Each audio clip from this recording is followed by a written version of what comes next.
Hola, ¿qué tal? Un saludo a todos. Sin duda, el tema reputacional es clave hoy en las empresas. Hablar de reputación implica ser importante y estar en distintos rankings como el de Merco, rankings a nivel internacional. Y para hablar de este tema que hoy en día es muy fuerte en Colombia y sobre todo con un caso puntual y un caso bastante interesante como es el de Ecopetrol, nos acompaña Mauricio Molano, profesor de reputación de la Universidad de La Sabana. Mauricio, bienvenido a Minuto 60, ¿cómo va todo? Hola Andrés, un gusto estar en este espacio de Minuto 60. Muchas gracias por la invitación. Ya me escuchaba usted al inicio y para entrar en materia me encantaría poder iniciar hablando sobre cómo hoy las empresas piensan mucho más en la reputación y trabajan en pro de ella, sobre todo en un ecosistema donde día a día las redes sociales te dicen si estás bien, si estás mal, o aún así eso influye mucho a la hora de cierre de negocios, ¿no? Por supuesto, Andrés, la reputación de una compañía, de una empresa, es esa parte que conforma, digamos, el banco de los activos intangibles, lo que no es material, lo que no tiene una sustancia, lo que no es físico, lo que no se puede tocar.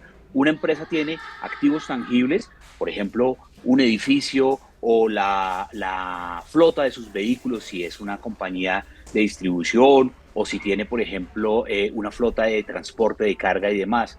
La infraestructura tecnológica, los RAG, los equipos, eso hace parte, digamos, de los activos físicos o de los activos tangibles, pero los activos intangibles, dice Ángela Llosa y muchos de los expertos en reputación en Europa, en Estados Unidos y en el mundo, estamos viviendo la era de los activos intangibles, que son aquellos activos de la compañía que le dan también una valoración a la empresa, que se encargan de generar esa disparidad entre el valor contable de la compañía y el valor de mercado, y que se espera de ellos a futuro unos activos tangibles. ¿Qué podría esperar uno de un activo intangible? Pues inversión. Por ejemplo, en el caso de conseguir inversionistas, si yo tengo un proceso de expansión o de globalización de mi compañía, pues la inversión está supeditada a la gestión, a la forma como yo haya logrado gestionar de forma acertada estos activos intangibles. ¿Y qué podemos incluir en esa bolsa, en ese paquete de activos intangibles? Pues ya lo he mencionado, la marca corporativa, la identidad corporativa, la cultura organizacional, es la gente, digamos, hacia dónde se ha venido trabajando y afianzando todo ese propósito corporativo y, por supuesto, la reputación, el goodwill y demás. Todo esto hace parte de la gestión de los activos intangibles. Dentro de esos activos intangibles, sin duda la primera persona que debe velar por ellos debe ser la cabeza de una empresa, ¿no, Mauricio? Y acá ya comenzamos a analizar el caso puntual de Ecopetrol y no es un secreto y ya es noticia todos los escándalos en los que estaba envuelto Ricardo Roa. ¿Esto cómo afecta? ¿Cómo afecta esa seguidilla de escándalos en la reputación de una, si no es la empresa más importante del país? Pues tú lo has dicho, Andrés, Ecopetrol viene siendo catalogada por expertos, por ustedes, los medios de comunicación, nosotros desde la academia, como la joya de la corona. Y para nadie es un secreto, la cabeza visible de una empresa es o su presidente o el CEO, es la persona que lleva las riendas, a pesar de que Ecopetrol, por ser una compañía tan grande, tiene una junta directiva, es, digamos, el gobierno corporativo de esta compañía, de la compañía estatal petrolera, la que debería llevar los designios, las riendas de esa estrategia empresarial. Pero, como lo estabas planteando, no escapa, digamos, la responsabilidad de su presidente a la implicación que puede tener el comportamiento. Y aquí sí podemos entrar a analizar algo muy importante, Andrés, y es la crisis de la legitimidad. Ok. Esto permeado por un tema de pérdida de confianza, por una falta de compromiso ético y una falta de transparencia que ha terminado minando la confianza, sobre todo de un grupo de valor o de un stakeholder tan importante como es el de los inversionistas, porque recordemos, si ustedes lo tienen claro y los medios especializados también, Ecopetrol desde el año 2008 cotiza en la Bolsa de Valores de Nueva York, además de cotizar en el mercado bursátil de nuestro país, cotiza en el mercado de los Estados Unidos y se debe, por supuesto, a la regulación, a la normatividad y a los compromisos de ese buen gobierno corporativo llevar todas estas riendas. Entonces, cuando se ha logrado o cuando se ha permitido, se han dado el lujo de perder la confianza, comprometiendo su componente axiológico, digamos la ética y esos principios de transparencia, pues ahí ya se ha quebrantado algo muy difícil de recuperar. La reputación, en palabras de Warren Buffett, es muy difícil de consolidar porque tarda mucho tiempo, es digamos el histórico de las acciones que ha tenido una compañía, pero de un plumazo, en un segundo, la reputación se puede ir al traste. Hablábamos de cómo esa reputación influye y quisiera ser más claro que las personas que nos están viendo acá a través de Minuto 60 puedan comprender esa reputación dentro de cuánto tiempo, si una acción se comete hoy o afecta esa reputación, dentro de cuánto tiempo se ve reflejada. Y la pregunta la hago, Mauricio, porque en medio de todo este caos, esta crisis que de pronto muchos analizan en torno a Ecopetrol, también se ve que las acciones, por ejemplo, en la Bolsa de Valores de Colombia, se mantienen como las más atractivas. Es decir, ¿eso va a afectar a tarde, temprano, un corto, mediano, largo plazo? Sí, para analizar puntualmente el caso de Ecopetrol, Andrés, que es lo que nos ha convocado en esta entrevista, en este diálogo, hay que mirar hacia atrás. O sea, Ecopetrol ha tenido, digamos, un comportamiento de pérdida de esas posiciones. Tú hablabas del Sí. monitor empresarial de reputación, el Merco, y en 2014 o antes de 2014, Ecopetrol era el número uno en el Merco, en el monitor empresarial de Y, reputación, en lo que concierne a nuestro país. perdón, y salió también del Standard Poor's 2026 en este año. del stand, de Standard Poor's, claro, como cotizan en bolsa, la medición, digamos, de esas grandes compañías está en el S&P 500 y salir de esto lleva a un primer, digamos, a un primer acercamiento de lo que ha sido la debilidad de ese gobierno corporativo, la mala toma de decisión. Acá hay otros factores, Andrés, que hay que contemplar y es la caída o la subida del precio del barril del petróleo. Del Brent. Y eso está supeditado, por ejemplo, por conflictos como el que estamos viviendo ahorita, en donde esa disputa por el estrecho de Hormuz, que tiene en conflicto a Irán y a los Estados Unidos, pues hace que el costo del barril del petróleo, que la referencia para nuestro país es la del Brent, pues se haya disparado y que favorezca. No por esto queremos decir que la reputación de Ecopetrol no se ve afectada por otros aspectos como esas actitudes, digamos, y esos cuestionamientos que tiene su presidente.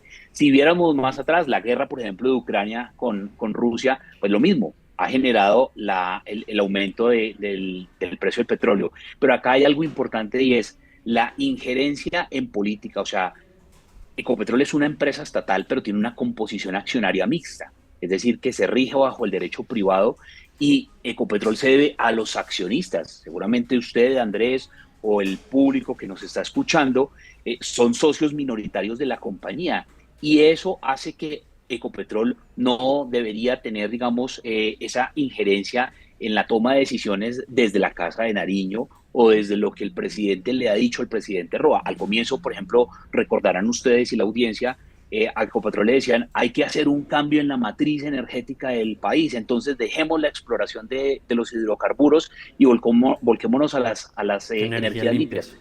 Hay que hacerlo, pero tiene que ser una transición. Colombia no estaba preparado para eso y la economía del país, por eso es la joya de la corona, la economía en buena medida depende del comportamiento financiero de Ecopetrol, porque todo ese dinero, para nadie es un secreto, va sus regalías a las regiones para hacer inversiones en infraestructura, en el montaje de hospitales, de colegios, de vías y demás para las diferentes regiones del país.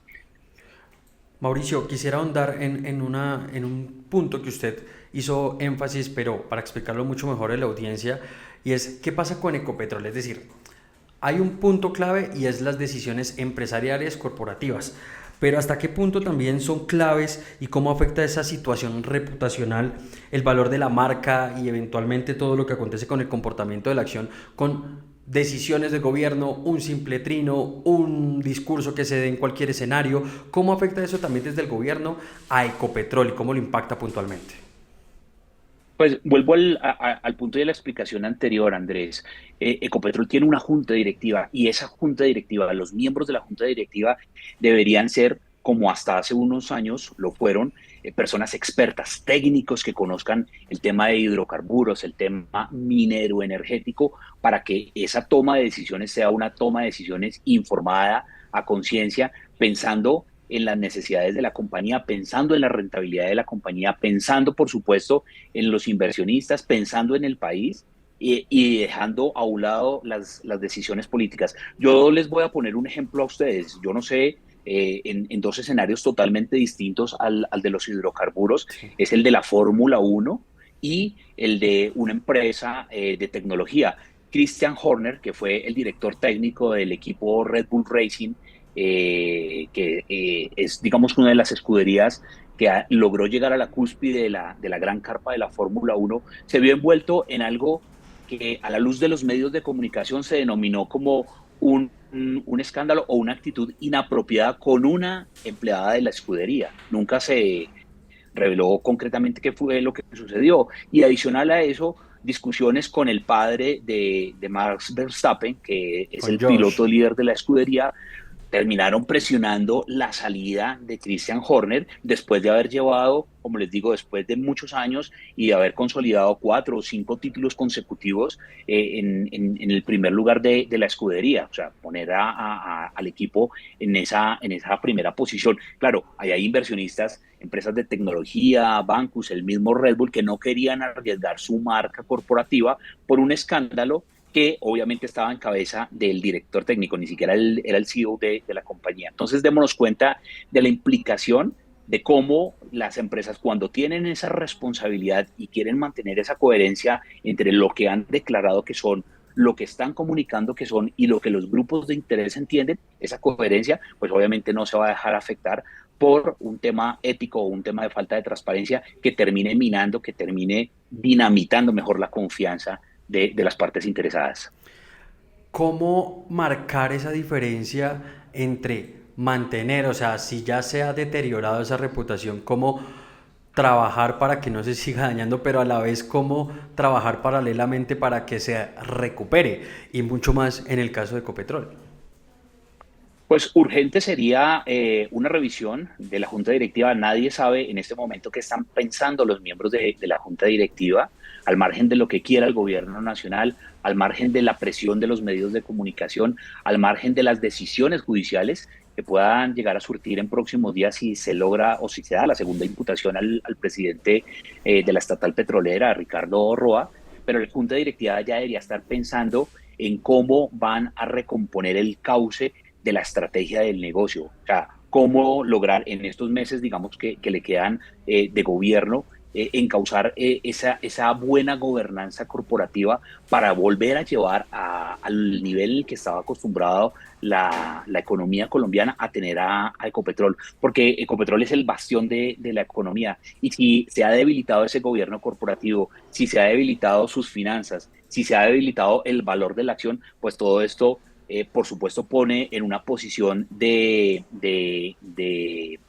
desconfianza, pero en una posición no privilegiada a Ecopetrol y a todos los negocios que pueda llegar a tener. Ahorita, por ejemplo, con la reactivación de la operación de petróleos en Venezuela, pues Colombia debería ser un player importante porque lo tenemos de vecino. Nosotros deberíamos estar allí jugando como unos actores protagónicos de la región y obviamente la situación en la cual se ha visto envuelta la compañía de petróleos de los colombianos, pues no le da la posibilidad para ni siquiera salir de la banca en los próximos años. En un caso ya bastante fuerte en deterioro de reputación, perdón si soy extremista, ¿es clave arrancar todo de raíz o se puede trabajar y recuperar esa reputación empresarial con distintas estrategias? Vuelvo a las palabras de Warren Buffett, de Andrés, Sí. lo ha venido también acuñando mucho Ángela Llosa, que es el CEO del Corporate Excellence Center for Reputation Leadership.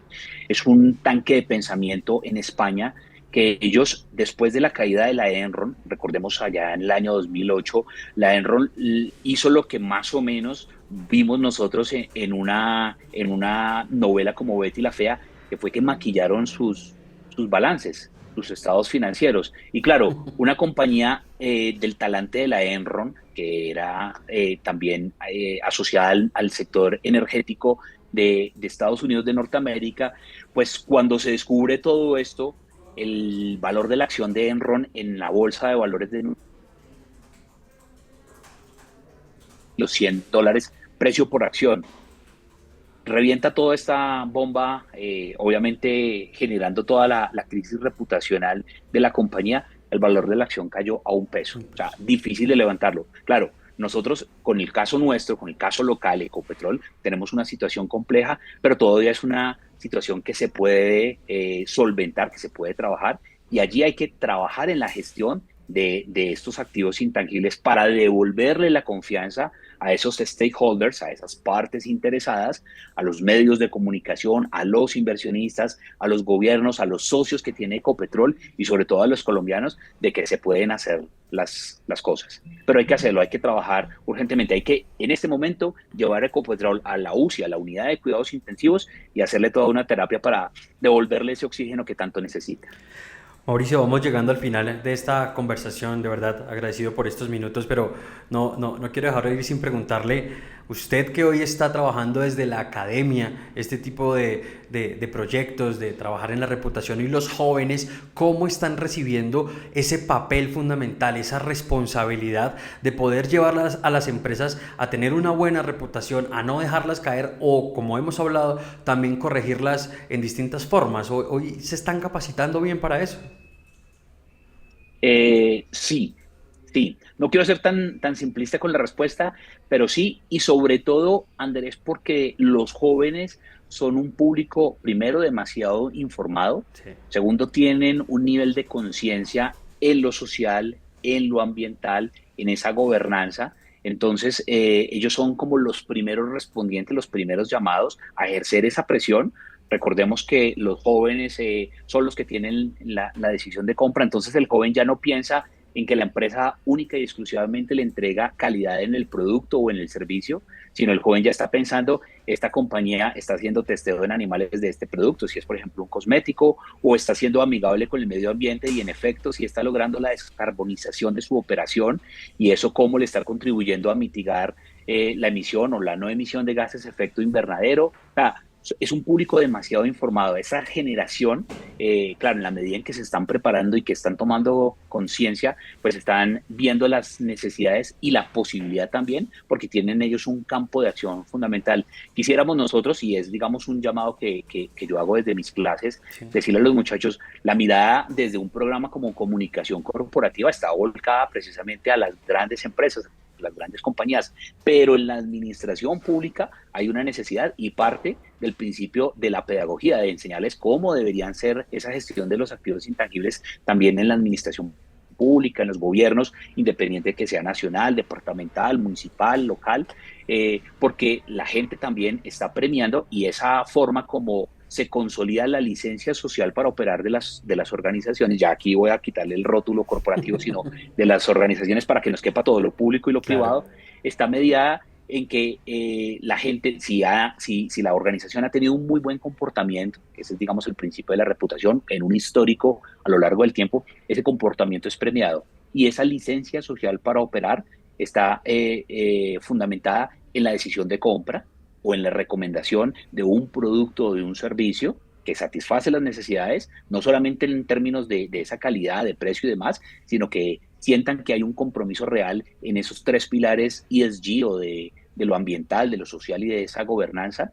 En la inversión, si yo necesitara tener un plan de globalización o de internacionalización de mi proyecto, pues seguramente voy a contar con el beneplácito de inversionistas que dicen, yo le apuesto porque usted está siendo Claro. coherente durante todo este tiempo, y en el deseo, por ejemplo, de trabajar, de vincularse a esas marcas, de trabajar como aliado de estos proyectos. Entonces, los muchachos, por supuesto, en la academia, lo hablo desde el programa de comunicación corporativa en la universidad donde yo dicto clase, pues son conscientes, y cada vez nosotros hemos vinculado como retos reales de empresas para que ellos en la medida en que van desarrollando todo ese componente teórico, puedan irlo aplicando a casos reales con respuestas y con estrategias muy creativas y sobre todo muy prácticas.